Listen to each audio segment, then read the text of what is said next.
Hello again. In this fun project, I'm going to show you how simple it is to fiberglass the inside of your van or truck. Not only does it make the inside of your vehicle look good, it also makes it nice to work in, easy to clean, and stops the wooden floor bed rotting and chipping up later with water damage. Not only that, but it resists damage from everyday impacts like dropping kit and objects on it, as well as more deliberate sustained abuse as long as you don't go absolutely mental. The tough top coat also resists cuts and scrapes from sharp objects, which, although you won't be deliberately trying to cut it, does get replicated through everyday activity like sliding cast iron or concrete rubble into the back, for instance. What's more, if it does get scratched up, you can simply sand it down in years to come and apply another layer of top coat and off you go again. I'm going to show you how to fiberglass the floor of a small van like this with a complicated shape, and later on a large van or truck with a bigger area but a more simple shape. Let's get started.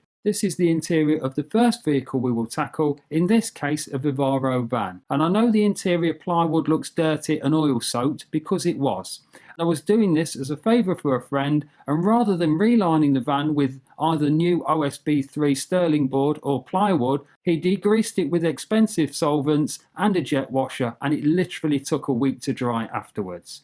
So if you're thinking of following this project, I'd recommend that you start off with new sanded plywood or OSB 3 sterling board instead, which the fiberglass will really want to stick to. The first thing I'm going to do is roll out my chop strand matting into the rear for marking and cutting. Now I can't quite remember now, but this is either 300 or 450 gram in weight. Either will do, it really doesn't matter.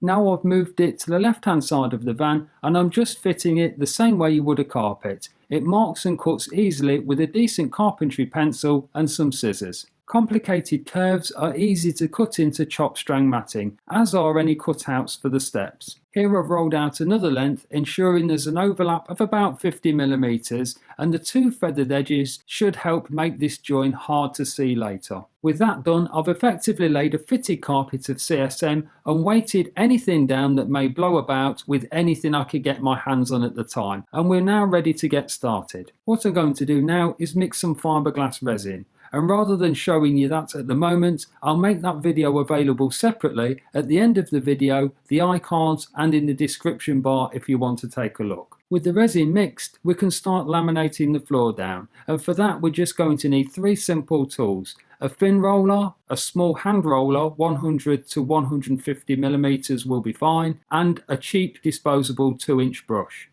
In this method of fiberglassing, we're just going to pour the resin onto the surface of the mat, spread it around and push it through the matting.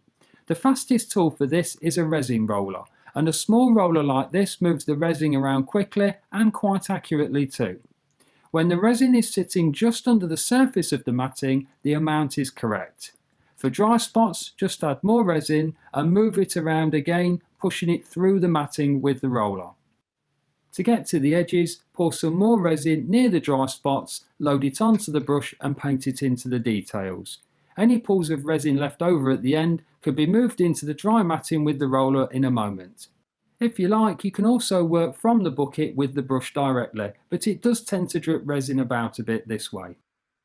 A jabbing motion with the brush also helps to tap down any matting into the resin underneath and knock out any air bubbles as well. Now it's just a matter of repeating the process on the other side of the van, and at that point I reckon we've covered approximately a square metre, so let's pick up the thin consolidating roller and push any trapped air out of the matting so that we have a nice contact with the timber underneath. The reason I'm using a vertically thinned roller rather than a horizontal paddle roller is just to keep the flicking of resin to a minimum. Traditional paddle rollers can be a bit messy when working in cramped spaces like this. If you see any dry bits or lifts, don't be afraid to go back in with the brush or roller to flatten anything out that may be sticking up. All I'm going to do now is work backwards until I run out of resin and then mix up a fresh batch in the same bucket. Just remember not to mix more than you can work with at one time. You can always mix more. Every time you move backwards, you can pick up one of your ballast items, move it backwards and keep working towards the rear. Simple. In no time at all, you'll find yourself right at the back tidying up the edges near the rear doors. Drying times will vary depending on how much hardener you've put in the resin and how hot the weather is. Typically though, if you get everything right, you should be able to climb back into the van to either sand down any high spots or apply a colour coat in about an hour. Here I've already mixed the colour coat, and again you can find instructions on how to mix the colour coat in the links I mentioned earlier. All I'm doing here for the colour coat is painting on some flat roof top coat with a fresh 2-inch brush, and I always put the minimum 2% catalyst in the top coat to allow myself plenty of time to cut in around all the edges first.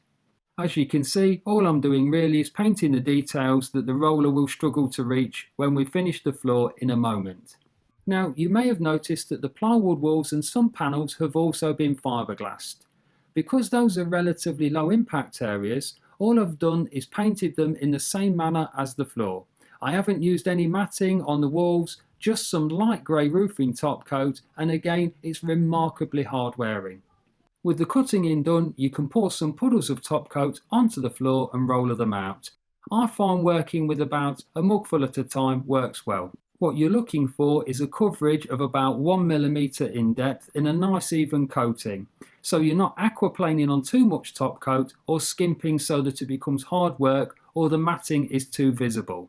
And there you go, done. In a few hours you can put things on it, in 24 hours it will be ready for work, but as long as you're gentle, and in 48 hours it should provide years of hard working service. For bigger vans or trucks where you have more space, you can use a similar technique to fiberglassing a flat roof. So if you're looking for a gentle introduction to working with fiberglass flat roofs, this could be for you. As you can see, a brand new exterior grade plywood tongue and groove floor has already been laid, so all we have to do is fiberglass it. And the first thing to do is pre-cut the CSM ready for fitting in a moment. Just make sure you store them somewhere nice and clean where they're easy to pick up in order as you need them. Here are the two main tools we will be using to lay this fiberglass laminate. A 9-inch resin roller and a 9-inch consolidating roller. And if we take a closer look at the consolidating roller, you'll see that it's a horizontal finned roller but with vertical grooves cut into it. Again, this is for removing air bubbles from the CSM with the minimum flicking and splashing. With the resin already mixed, the CSM matting has been rolled up into position and weighted down so that it can be rolled into the resin in a moment. This is just now a matter of wetting the floor out with resin without missing any of the dry spots. Even on a larger van like this, I wouldn't mix more than 5 litres of resin at a time. And on warm days, make sure that you allow yourself about 15 to 20 minutes of time to work with it. The catalyst and temperature drying chart is on the side of your resin, so have a look at that, compare it with how warm it is and mix accordingly. When most of the matting is tacked down into place and not going to blow away, wet out the other end and stick that down too. With that done, it's time to top up the surface layer. So you can pour out a puddle and roll it in like me, or you can dip your roller into the bucket and roll it in, whichever you find easiest. Again, with that run done and the resin sitting just underneath the CSM, it's time to break out the consolidating roller to remove any trapped air and push the matting firmly into the resin and the timber below. You should now not only see the matting being pushed down, but if you listen you can hear an audio change too. It will actually start to sound firmer as the air bubbles pop out and come to the surface. If you see any lifts or dry spots on the edges, don't be afraid to go in again with a 2-inch brush using a stippling motion, or use a roller if you have to. Once you're happy with that, it's time to wet out the floor again in preparation for another run. Your roller should now be fully wet, which does help speed things up a bit. Now, because you only have 2 outside edges to worry about, the CSM can usually be gently placed onto the floor directly for roll number 2. A firm push or pull here or there should straighten it up. Just make sure that you've allowed 50mm of overlap onto the existing laminate. It's back on with another layer of resin straight over the top and pushing it through the matting until you're happy everything is nice and even. In comes the consolidating roller once more, which up until now has been submerged in a small bucket of acetone between uses. This just helps to stop the resin drying onto the roller and fouling it up when not in use.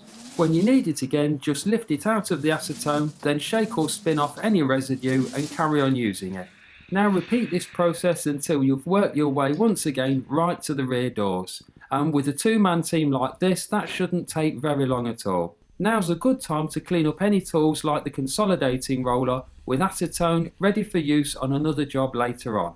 Hopefully you now have a nice finish like this one, but if any bits and bobs do stick up, they're easy enough to sand flat once the floor is hard enough to poke your thumbnail into without it feeling spongy. Now it's just a matter of cutting in around the edges of the van in the same way as the last video. Even in a van of this size, the initial small mix of say half a litre to a litre maximum will comfortably colour up the edges. And I have guides for coverage for both resin and top coat available on the website if you want to take a look at that, where you can also find links to fiberglass supplies and kits if you need them. One important step when climbing in and out of a van and onto your fresh fiberglass is to stop contamination by dirty shoes, and this sheeting allows me to keep my feet clean. And there it is done. There's two different vans fiberglassed and ready for work. Well, that brings this video to a close. I hope you found it interesting or useful. The links available here are also in the iCards and the description. If you fancy something totally different, why not check out my other YouTube channel called Brain Fu, which has small fun projects just for entertainment. Don't forget to like, subscribe or share. Thanks for watching.